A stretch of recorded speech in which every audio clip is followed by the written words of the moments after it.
S50-es személyvonat indul Monor állomásra 19 óra 35 perckor a 16. vágányról.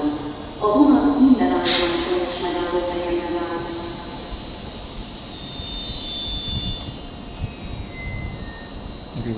A Veresegyházon át Vácra közlekedő 271-es gyorsított személyvonat 5 perc múlva indul a 4. vágányról. Kérjük, szálljanak fel a vonatra.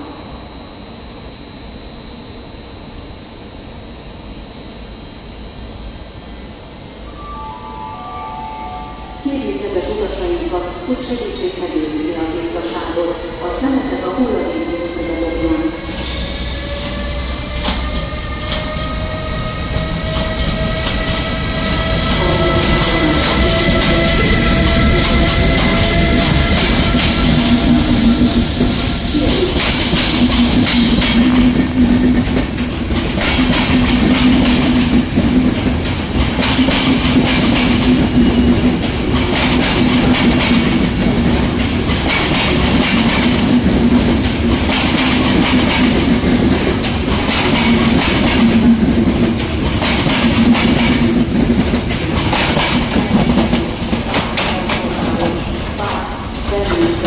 Kismaros, Nagymaros és Segrád, Nagymaros, Zebedély és Szoba alsó állomáson áll meg.